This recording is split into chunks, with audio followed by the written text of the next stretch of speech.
दोस्तों नमस्कार। आज हमारे वीडियो का टॉपिक है project INS Varsha, India secret nuclear submarine base, जो चाइनीज नेवी की तरफ से इंडिया को थ्रेट है इंडियन ओशन रीजन के अंदर। उसकी वजह से इंडिया एक न्यूक्लियर असेट बना रहा है। गवर्नमेंट ने एक लॉन्च किया प्रोजेक्ट वर्षा।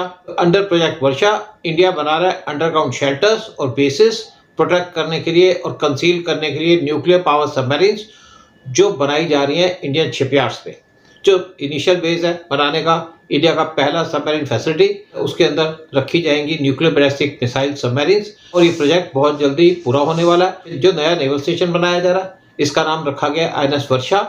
इसके अंदर इंडियन नेवी के नई जनरेशन के न्यूक्लियर सबमरीन्स और क्रूजर्स रखे जाएंगे।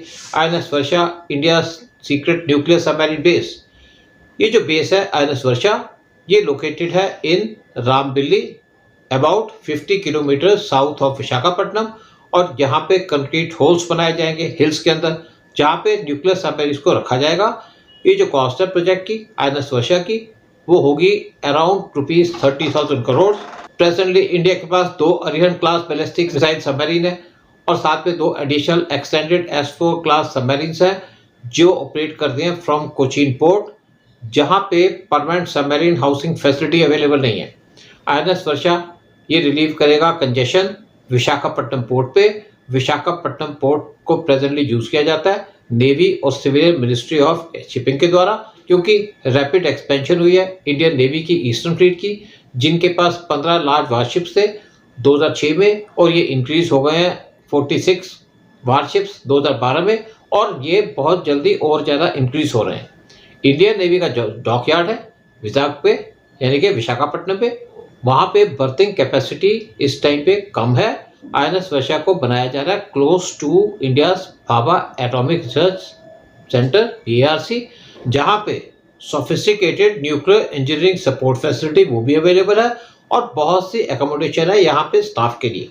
आईएनएस वर्षा पे एकोमोडेट किए जाएंगे इंडिया की naval fleet of 10 to 12 nuclear powered ballistic missiles और असॉल्ट सबमरीन्स। आईएनएस वर्षा के अंदर अंडर वाटर एनक्लोजर बनाए जाएंगे ताकि सबमरीन्स को प्रोटेक्ट किया जा सके एनिमी एयर स्ट्राइक से और उनको बचाया जा सके from spy satellites. Indian navy international technical support सीख कर रही है फॉर आईएनएस वर्षा की न्यूक्लियर सेफ्टी फीचर्स के लिए। ऑल्दो आईएनएस वर्षा को बनाया जा रहा है अकोमोडेट करने के लिए number of nuclear submarines, but यहाँ पे एडिशनल नेवल वेसल्स और वारशिप्स वो भी रखे जाएंगे, क्योंकि इंडियन नेवी इस टाइम पे फास्टली एक्सपैंड कर रही है। आईएनएस वर्षा को कंपेयर किया जा सकता है to the Chinese PLA navy top secret Hainan nuclear submarine station. Indian navy ने अपने ईस्ट कोस्ट बेस को एक्सपेंड करना शुरू कर दिया था जब से इंडिया ने अपनी लुकिस पॉलिसी उसको इम्प्लीमेंट करना शुरू कर दिया, और ये इसलिए किया गया कि चाइना की नेवल एक्सपेंशन चल रही थी इंडियन ओशन रीजन के अंदर। सिग्निफिकेंस ऑफ आईएनएस वर्षा, जो न्यूक्लियर सबमरीन्स है वो मोस्ट सिग्निफिकेंट असेट्स है एक कंट्री की नेवी के लिए, और उनके जो वेयर अबाउट्स हैं उनको सीक्रेट रखा जाता है और ये बहुत क्रिटिकल है उनकी सेफ्टी के लिए भी। जो स्पाई सैटेलाइट्स हैं एनिमी के आईज इन द स्काई, वो सीरियस थ्रेट पोज करते हैं सबमरीन्स को, और एनिमी सैटेलाइट्स हर एक पोर्ट की जो मूवमेंट्स है उसको रेगुलरली मॉनिटर करते हैं। एक न्यूक्लियर सबमरीन वो बहुत सा टाइम स्पेंड कर सकती है जब ओशन के अंदर सबमर्ज होती है, और ये इम्पॉसिबल हो जाता है उसको डिटेक्ट करना या ट्रैक करना एक न्यूक्लियर सबमरीन को, क्योंकि वो क्वाइटली 200 मीटर बिलो सी लेवल ट्रैवल करती है। लेकिन जब ये सबमरीन्स रिटर्न करती हैं पोर्ट पे तो होस्टाइल स्पाई सैटेलाइट्स उनको इजीली आइडेंटिफाई कर सकते हैं, जिसकी वजह से एनोनिमिटी और सीक्रेसी न्यूक्लियर सबमरीन की जो रिप्लाई की जाती हैं वो कंप्रोमाइज हो सकती है या उनके ऊपर खतरा मंडरा सकता है। France offers India stealth pump jet technology for India's P-76 or P-77 submarine programs, which could make India's submarines quietest in the Indian Ocean region. एक मूव जो सिग्निफिकेंटली एनहांस कर सकती है इंडिया के under water stealth capability, France ने India को offer किया है advance pump jet propulsion technology Indian navy के एम्बिशियस सबमरीन प्रोग्राम के लिए, प्रोजेक्ट 76 और प्रोजेक्ट 77 के लिए। फ्रांस ने इंडिया को ऑफर किया नई टेक्नोलॉजी, क्योंकि दोनों कंट्री के डीपनिंग डिफेंस कॉपरेशन है इंडिया और फ्रांस के बीच में। फ्रांस फास्टली कैचअप कर रहा है रशिया और यूनाइटेड स्टेट्स ऑफ अमेरिका से, इंडिया को सप्लाई करने के लिए, सपोर्ट करने के लिए, मॉडर्न करने के लिए उसकी डिफेंस फोर्सेस को।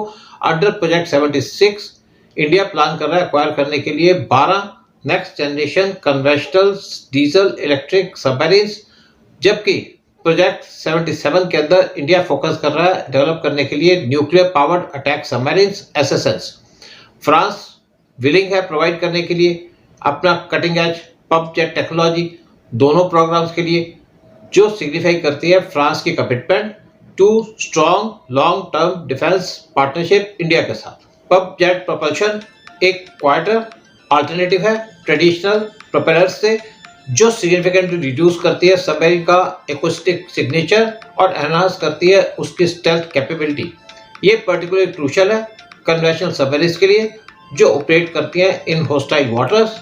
इस टेक्नोलॉजी को अडॉप्ट करके इंडिया की जो सबमरीन है वो काफ़ी हद तक क्वाइट हो सकेंगी इंडियन ओशन रीजन के अंदर, जिसकी वजह से उसको क्रूशियल एज मिलेगा अपने अंडर वाटर वारफेयर के अंदर।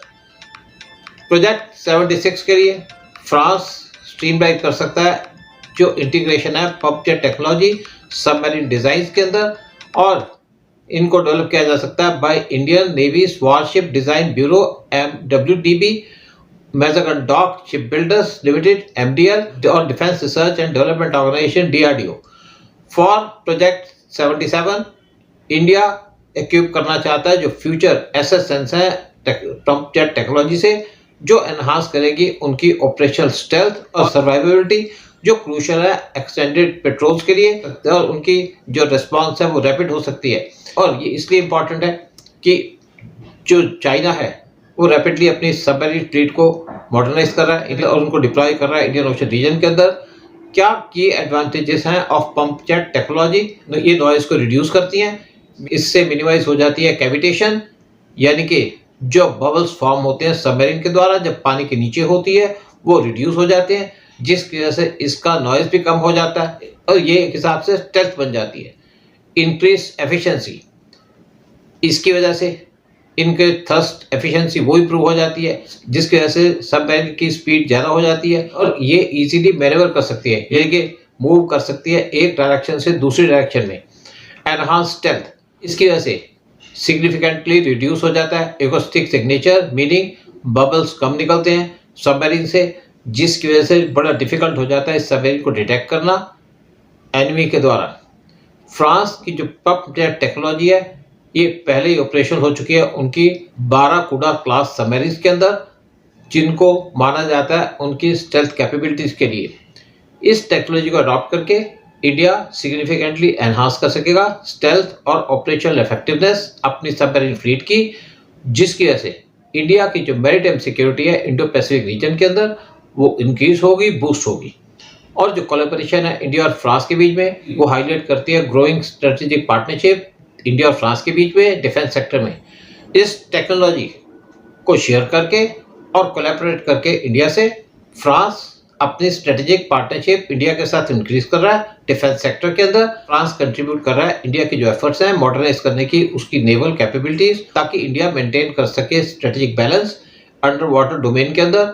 और ये जो पार्टनरशिप है दोनों कंट्रीज के बीच में ये म्यूचुअल बेनिफिशियल है और स्ट्रेंथन करती है दोनों कंट्रीज की डिफेंस इंडस्ट्रीज और कंट्रीब्यूट करती है टू रीजनल स्टेबिलिटी। जय हिंद, जय भारत।